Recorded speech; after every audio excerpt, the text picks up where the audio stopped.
Olá, irmãos, graça e paz, boa noite. Hoje nós vamos fazer a correção do primeiro exercício da nossa aula sobre a quarta regra da hermenêutica, tá? A quarta regra de interpretação hermenêutica.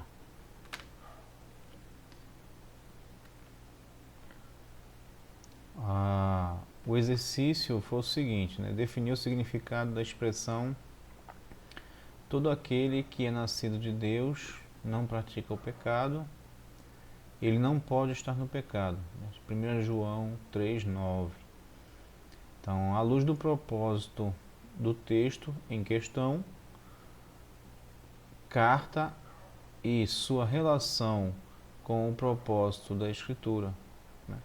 Então, a ideia é considerar o propósito do texto, mais especificamente o trecho, a, o contexto ou o propósito da carta como um todo, né? E relacionar essas questões de propósito da carta para encontrar a resposta para o que de fato João ele quis transmitir por meio desse texto específico. Então, eu vou apresentar em primeiro lugar as respostas, depois eu vou tecer alguns comentários a respeito delas, tá? Então, em primeiro lugar, se opor ao ensino de que por serem cristãos poderiam viver de toda forma, praticando o pecado e vivendo uma vida que em nada se harmoniza com a graça de ser justificados em Cristo, né? Esse é o primeiro ponto. Em segundo lugar, ele contrasta a vida pecaminosa com o prazer daqueles que são por natureza filhos do diabo, pois não foram justificados pela fé em Jesus e por isso não se parecem com ele nem o reconhecem. Agora eu vou fazer alguns comentários. Eu comentei na aula com vocês, né, que sempre pegassem o texto e lessem ele em diversas traduções diferentes, tá? Então aqui eu fiz a título de exemplo, vocês poderiam utilizar até mais. Eu normalmente digo que se faça esse exercício em pelo menos 5 traduções diferentes, mas aqui eu utilizei 3 para ver o que cada uma delas diz. Então, esse mesmo texto de 1 João 3,9, na KJA, está escrito assim: todo aquele que é nascido de Deus não se dedica à prática do pecado, porquanto a semente de Deus permanece nele, e ele não pode continuar no pecado, pois é nascido de Deus. Na JFAA, o texto diz assim: todo aquele que é nascido de Deus não vive na prática do pecado, pois o que permanece nele é a divina semente. Ora, esse não pode viver pecando, porque é nascido de Deus. Vocês observam que a gente vai lendo outras traduções e vai tendo uma ideia mais completa do que o autor está querendo dizer. E a última que eu coloquei aqui, que é a JFAC, ela é a que está mais próxima do texto que nós colocamos no exercício em si, para que os irmãos lessem e a partir dele encontrassem a resposta. Então ele diz assim: qualquer que é nascido de Deus não comete pecado. Ele é mais incisivo, né? Porque a sua semente permanece nele e não pode pecar, porque é nascido de Deus. Então a gente observa aqui que, fazendo uma leitura em diversas traduções, predomina a ideia de que o apóstolo não está dizendo que aquele que é nascido de Deus não peca, mas ele não vive uma vida de pecado, ou seja, não é uma coisa que é habitual na vida dele. Tá? Então, nós pecamos sim, mas aquele que é nascido de Deus não vive pecando continuamente. Não é o estilo de vida dele viver uma vida de prática de pecado, certo? Então, ao contrário, né? Aquele que é nascido de Deus vive buscando a santificação e não o pecado, embora em alguns momentos ele possa cair, tá? Então, só fazendo essa comparação que eu fiz aqui, nós já teríamos uma ideia do que o autor de fato ele quis comunicar à igreja, tá? Mas eu vou avançar e nós vamos ver, eu vou tecer alguns comentários sobre o assunto, sobre o texto. Para não ficar só nessa questão da pesquisa de comparação entre os textos, e eu fiz isso já para incentivar vocês, que eu comentei o quê? Que em alguns momentos a gente realmente tem que se aproximar muito do original. Às vezes até questão de significado de palavras influenciam muito na interpretação que nós vamos ter com respeito a esse texto, tá? Então, para reforçar isso, que não é nada inatingível, tá?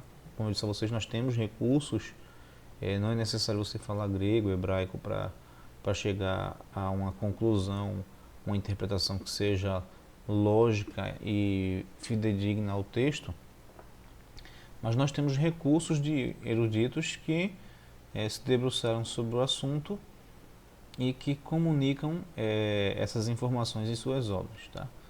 Um deles é o Kinner.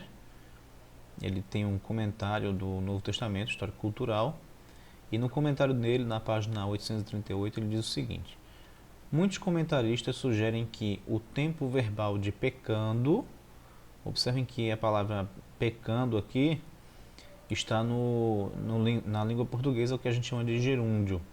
É uma ação que está em andamento, não é uma ação terminada, não é uma ação concluída. Ela está em desenvolvimento. Então dá a ideia de viver em pecado. Tá? Então a ideia é que a palavra pecando aqui dá a ideia de que o indivíduo não vive uma vida, como eu já falei, um estilo de vida de pecado. Tá? Isso não é o comum dele. Tá? Ele peca, mas essa não é a prática comum a ele, o de querer viver pecando, praticar o pecado. Tá? Isto é, pecar como estilo de vida. Só que isso que Kinner fala não é o mesmo que viver da forma certa, mas às vezes sucumbir à tentação ou ao engano e se arrepender de verdade depois. O que é que ele está querendo dizer? O fato de que o apóstolo está dizendo que aquele que é nascido de Deus não vive pecando, não quer dizer também que essa pessoa nunca erra, tá? Mas a ideia que ele está dizendo é o seguinte: primeiro, nós vamos pecar, tá? Isso é, infelizmente, por causa da nossa natureza caída. Mas essa prática, isso não é uma prática que é comum, não é rotineira, tá? Não é uma coisa que nós buscamos fazer, pecar. Nós pecamos porque somos pecadores, mas não é o nosso estilo de vida. Então, quando ele diz que não vive pecando, isso não quer dizer que a pessoa nunca peca. Mas a ideia é que mesmo que a pessoa venha sucumbir ao pecado ou ao engano, ele vai se arrepender depois, tá? E vai buscar não mais cometer esses pecados. A ideia é essa, é que o indivíduo ele não vive em uma vida ansiosa pelo pecado, pelo pecar, tá? Ainda na mesma página, ele tece outro comentário e diz assim: alguns estudiosos sugeriram que João adota a imagem da semente. Certos pensadores acreditavam na existência de uma semente divina no ser humano. Tá? Ideia que os cristãos podiam usar de forma adaptada em referência àqueles que nasceram do Espírito. Tá? Então a ideia é, quando a gente fala, quando os escritores bíblicos, né, do Novo Testamento, eles se apropriam dessa ideia de semente divina no homem, eles estão se referindo ao fato de que, por meio da palavra, essa pessoa é regenerada, o Espírito Santo o regenera, e agora a palavra é essa semente divina que purifica esse indivíduo e faz com que ele não viva pecando, não viva na ânsia do seu pecado, de pecar. Tá? Então a ideia é essa. Então a ideia é o seguinte: aquele que é nascido de Deus, ele tem a semente de Deus, né, a palavra, que é a palavra, que o instrui, e por esse motivo ele tende cada dia a se tornar mais parecido com Cristo. Tá? Porque ele vai refletir os ensinamentos de Cristo, o caráter de Cristo, que é santo, né, o caráter de Deus, que é santo. Porque ele é gerado por Deus. Então ele tende a transmitir a semelhança desse Deus que o gerou, que implantou nele a semente divina, né, que é a palavra, o Espírito Santo, e transparecer isso na sua vida. Como? Dando frutos, tá? Dando testemunho. Tá? Então a gente tem aqui, por exemplo, alguns textos que nos levam, nos conduzem a esse pensamento. Né? Primeiro em Tiago, capítulo 1, verso 18 ao 21. Perdão, verso 18 e 21. Ele diz assim: pois, segundo o seu querer, ele nos gerou pela palavra da verdade, para que fôssemos como que primícias das suas criaturas. Portanto, despojando-vos de toda impureza e acúmulo de maldade, acolhei com mansidão a palavra em vós implantada, a qual é poderosa para salvar a vossa alma. Se vocês observarem, vocês têm aqui a ideia de ele nos gerou pela palavra da verdade, e mais embaixo no verso 21, ele diz assim, despojando-vos de toda impureza e acúmulo de maldade. Aí diz o que? Acolhei com mansidão a palavra em vós implantada. A ideia da semente da palavra como sendo implantada em nós, e por isso nós somos agora novas criaturas em Cristo Jesus e devemos refletir o que? O caráter do próprio Cristo. O texto é 1 Pedro 1,23, onde o apóstolo diz assim: pois fostes regenerados, não de semente corruptível, mas de incorruptível,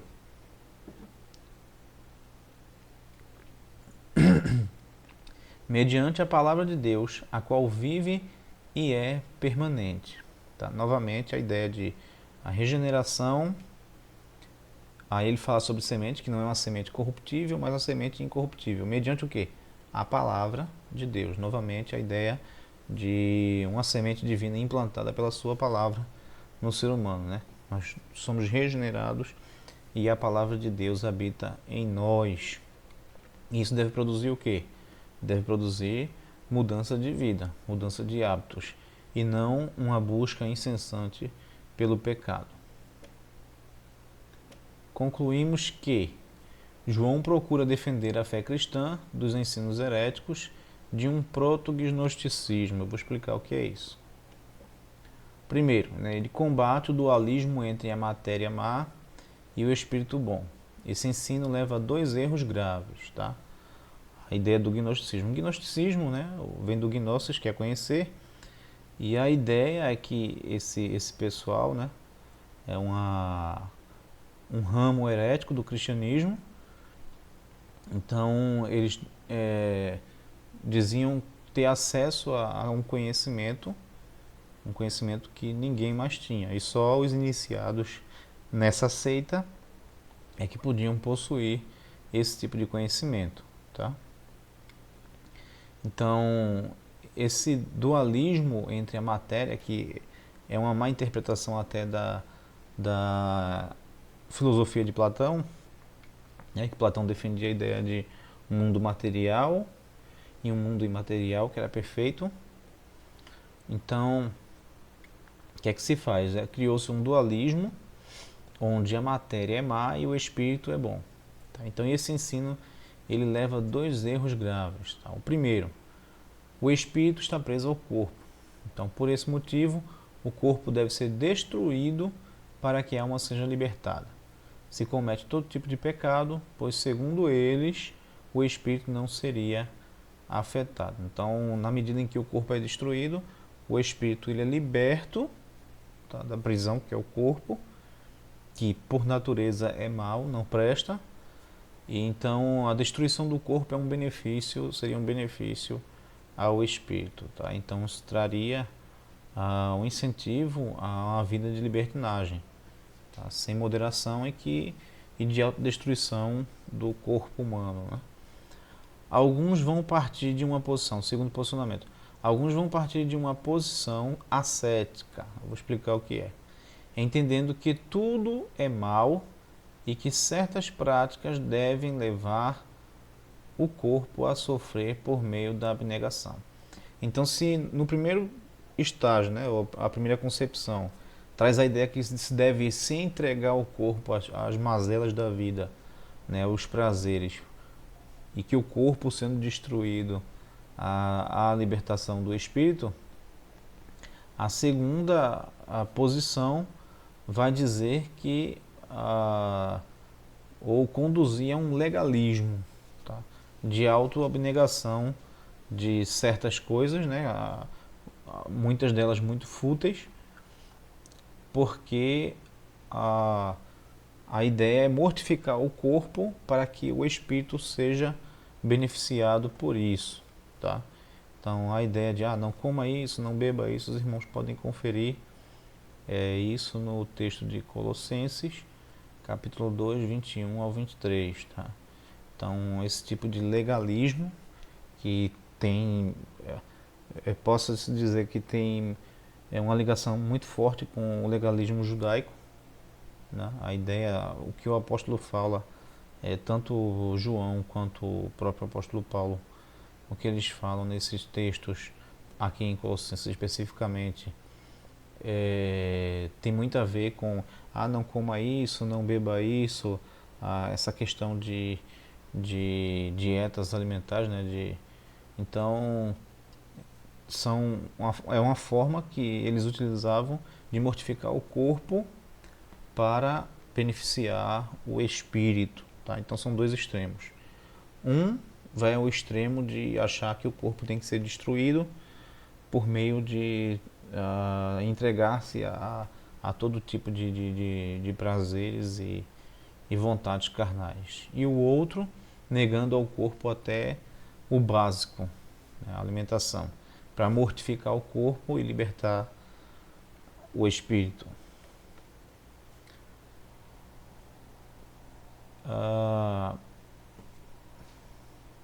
Uma observação aqui. Eles admitem algum tipo de divindade de Cristo, contudo não aceitavam que ele de fato havia encarnado, o que nos leva a outro tipo de abordagem gnóstica, tá?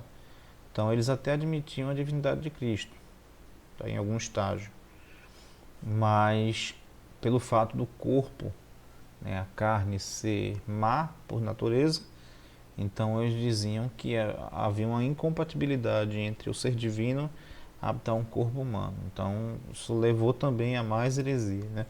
É um círculo onde se deságua sobre diversas heresias gnósticas. Então, outra forma gnóstica de heresia, e que possivelmente foi também tratada por João nesse texto que nessa carta, né, no contexto da carta de 1 João, e que está sendo combatida por ele, é ensinada por Cerinto. Tá? Cerinto foi um herege que viveu ainda na época, no primeiro século, tá? E nas palavras de John MacArthur, ele diz o seguinte, que Cerinto, né, afirmava que o Espírito de Cristo desceu sobre Jesus humano no seu batismo, mas o deixou pouco antes de sua crucificação. E João ele vai combater isso de forma muito clara no texto de 1 João 5,6. Então qual a ideia? Cerinto ele concebia que Jesus tinha nascido de não um nascimento virginal, milagroso, mas ele teria sido fruto de fato da junção carnal entre Maria e José, e que no batismo, então o Espírito de Deus, ou o Espírito divino, né, haveria descido sobre ele, o Cristo, vamos dizer assim, vamos fazer a separação. O Cristo teria descido sobre o Jesus humano ali no batismo, mas antes da crucificação, um pouco antes da crucificação, esse mesmo Cristo teria ascendido e deixado Jesus humano morrer na cruz. Tá? Então, o divino não teria participado da obra redentora de expiação. Tá? Isso é o que Cerinto defendia. Então, perdão, essa parte escura. Então, essa é a conclusão de um pequeno esboço sobre o texto em questão. Tá? Então, nós chegamos à conclusão que João está ali combatendo essas heresias que vão desaguar, né, mais à frente no que nós chamamos de gnosticismo, que na época não era tão bem já elaborado como foi depois do século I, já no século II. Né?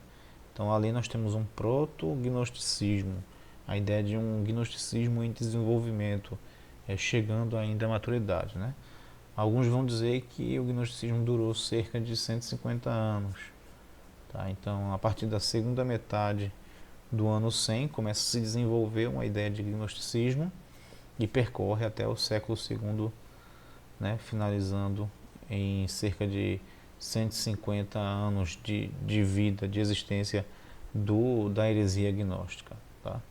Então, o que João está dizendo ali? João está dizendo simplesmente que aquele que é nascido de Deus não vive na busca pelo pecado.